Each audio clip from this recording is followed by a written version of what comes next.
ओम शांति। आज 10 मार्च 2022 की साकार मुरली।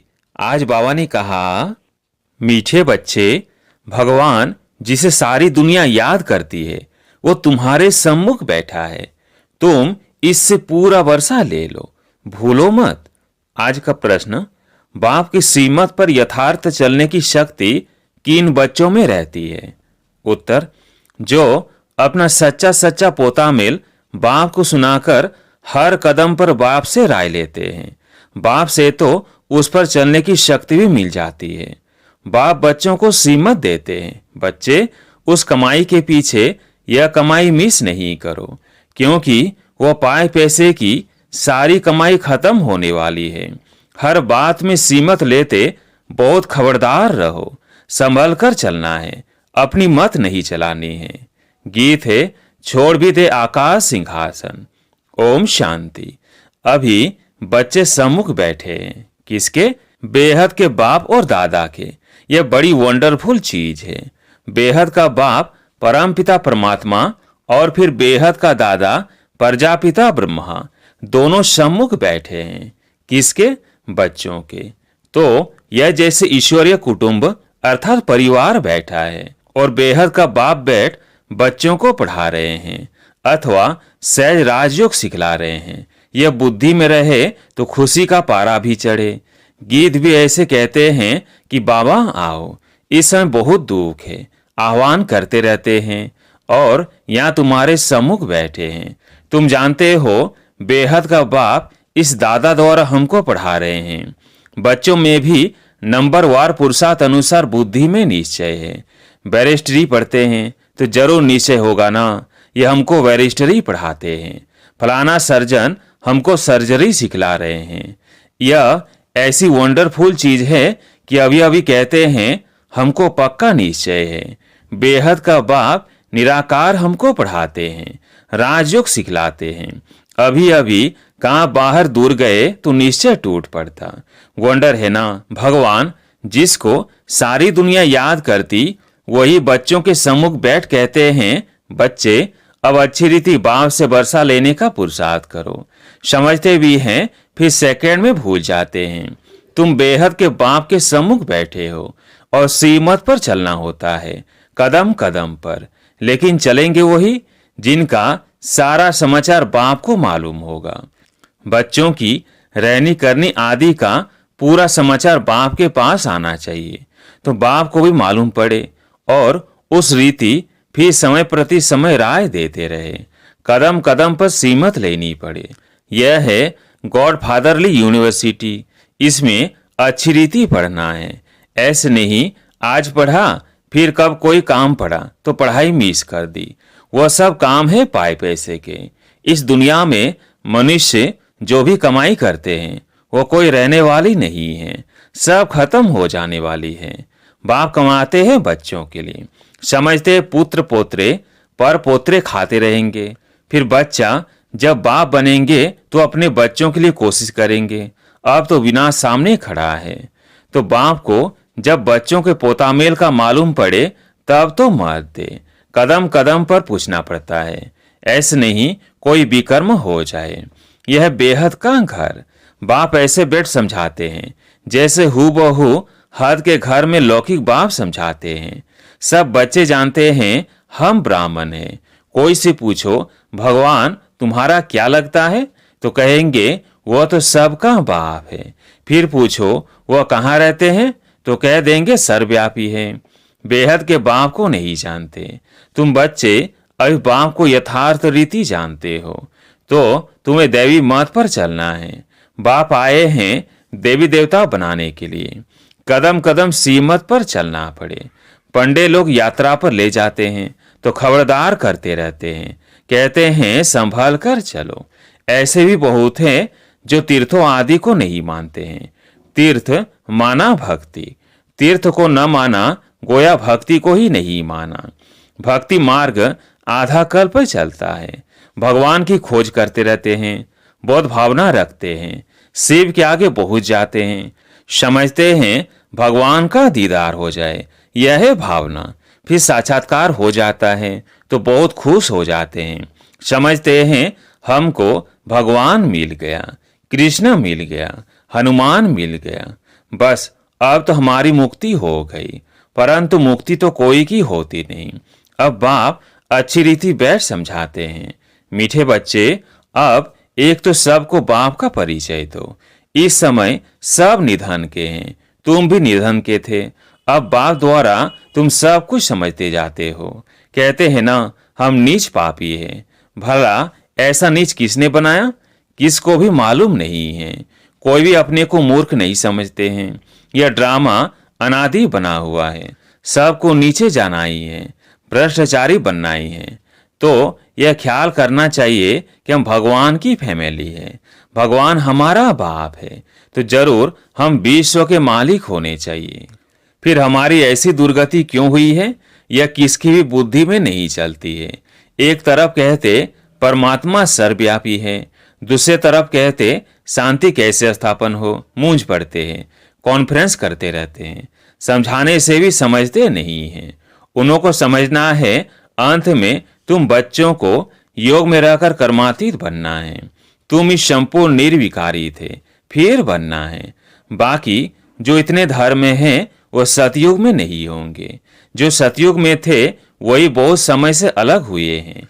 उनके लिए कहा जाता है सिकिलदे आत्मा परमात्मा अलग रहे बहुकाल। कौन सी आत्माएं पहले पहले परमधाम से आई यहाँ पाठ बजाने?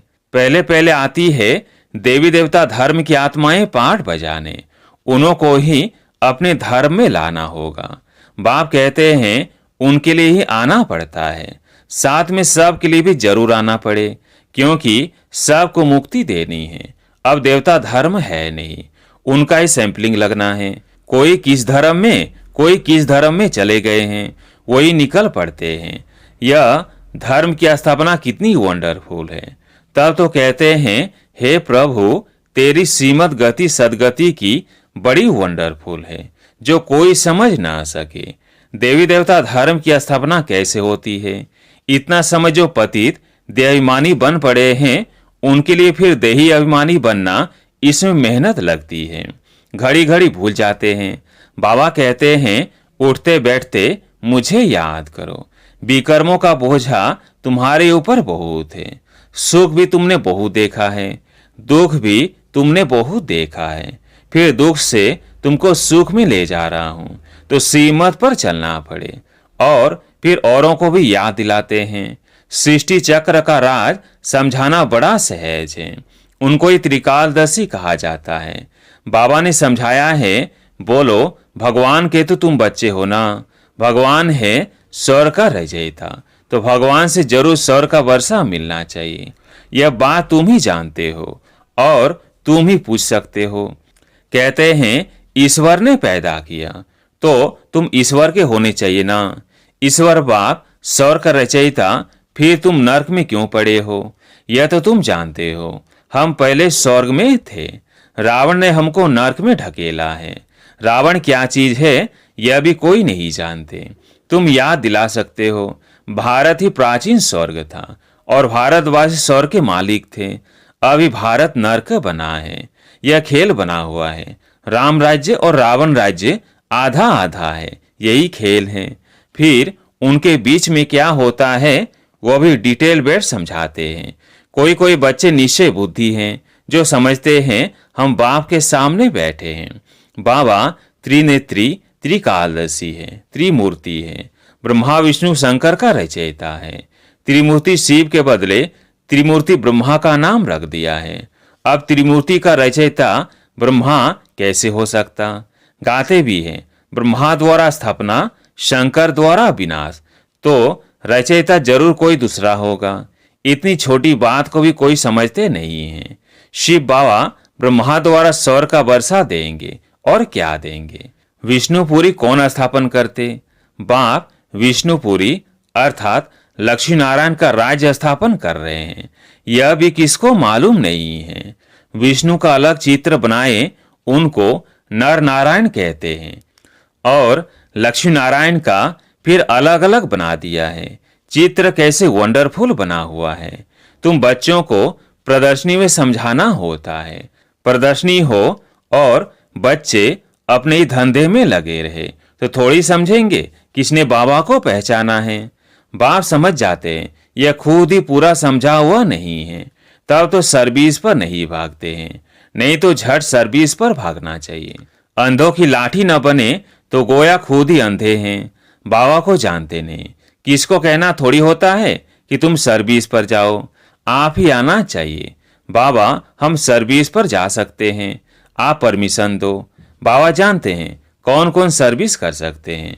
ऐसा कोई लिखता नहीं है कि बाबा हम रेडी हैं। मनुष्य को कौड़ी से हीरे जैसा बनाना है। अगर 10, 20, 50 रुपया नहीं कमाया तो क्या हुआ, बहुतों का कल्याण करना है, परंतु पूरी पहचान नहीं। कोर्टों में कोई जानते हैं। हमारे पास भी थोड़े बच्चे हैं सर्विसफुल, जिनको टेलीग्राम करके बुलाना पड़ता है। आप ही नहीं कहते हैं बाबा हम तैयार हैं। बाबा देखते हैं किसको सर्विस का शौक है। मनुष्य जो जानवर मिसल बन पड़े हैं उनको देवता बनाना है। तुम बच्चों को निरंकारी बनना है। हेड में तो बड़ी नम्रता चाहिए। बाप कितना निरंकारी है। कोई कोई बच्चों में बहुत अहंकार है। जैसा कर्म मैं करूंगी मुझे देख और भी करेंगे, उसका दंड उनकी अवस्था गिर पड़ेगी। बाबा कहते हैं बच्चे तुम्हें सब कुछ अपने हाथ से करना है। बाबा कैसे साधारण रीति से पढ़ाते हैं। मनुष्य तो समझते हैं वो सर्वशक्तिमान है, क्या नहीं कर सकते हैं, परंतु बाबा कहते हैं मुझे तो सर्वेंट बनकर आना पड़ता है। कहते भी हैं हे ज्ञान के सागर, पतित पावन आओ, सुख के सागर आओ, आकर हम पतितों को पावन बनाओ। बाप को आकर ऐसी सर्विस करनी पड़ती है। कहाँ आकर रहना पड़ता है, कैसे कैसे विघ्न पड़ते हैं। लाखा भवन को आग लगाते थे, सभी प्रैक्टिकल में हो रहा है। बाबा तो सारे पाठ को जानते हैं, हम नहीं जानते। बाप कहते हैं मुझे आना पड़ता है। भगवान खुद कहते हैं मुझे गाली खानी पड़ती है। सबसे जास्ती गाली मैं ही खाता हूँ। भक्ति मार्ग में भी गाली ही देते हैं। 3 पैर पृथ्वी के भी नहीं मिलते, फिर भी कितना निरंकारी पने से पाठ बजा रहे हैं। मम्मा बाबा बच्चों को सिखलाने के लिए सब कुछ करते हैं। कितना नीचे उतरना पड़ता है। पतितों को पावन बनाना है, मोत पलिती कपड़ों को धोना है, तो धोबी भी है सोनार भी है। सबका गला गला कर सच्चा सोना बनाते हैं। अच्छा, मीठे मीठे सिकिलधे बच्चों प्रति माता पिता बाप दादा का याद प्यार और गुड मॉर्निंग। रूहानी बाप की रूहानी बच्चों को नमस्ते। हम रूहानी बच्चों की रूहानी बाप दादा को याद प्यार गुड मॉर्निंग नमस्ते नमस्ते। धारणा के लिए मुख्य सार। पहला पॉइंट, बाप समान निरंकारी नम्रचित बनना है। अपनी सेवा अपने हाथ से करनी है, किसी भी बात में अहंकार नहीं दिखाना है। दूसरा पॉइंट, सर्विस के लिए सदा तैयार रहना है। सर्विस के लिए स्वयं को आप ही ऑफर करना है। कौड़ी जैसे मनुष्यों को हीरे जैसा बनाने की सेवा करनी है। आज प्यारी मीठे बाबा का वरदान, संपन्नता के आधार पर संतुष्टता का अनुभव करने वाले सदा तृप्त आत्मा भव। संपन्नता के आधार पर संतुष्टता का अनुभव करने वाले सदा तृप्त आत्मा भव। जो सदा भरपूर व संपन्न रहते हैं वे तृप्त होते हैं। चाहे कोई कितना भी असंतुष्ट करने की परिस्थितियां उनके आगे लाए, लेकिन संपन्न तृप्त आत्मा असंतुष्ट करने वाले को भी संतुष्टता का गुण सहयोग के रूप में देगी। ऐसी आत्मा ही रहमदिल बन शुभ भावना और शुभ कामना द्वारा उनको भी परिवर्तन करने का प्रयत्न करेगी। रूहानी रॉयल आत्मा का यही श्रेष्ठ कर्म है। स्लोगन, याद और सेवा का डबल लॉक लगाओ तो माया आ नहीं सकती। याद और सेवा का डबल लॉक लगाओ तो माया आ नहीं सकती। अच्छा, ओम शांति।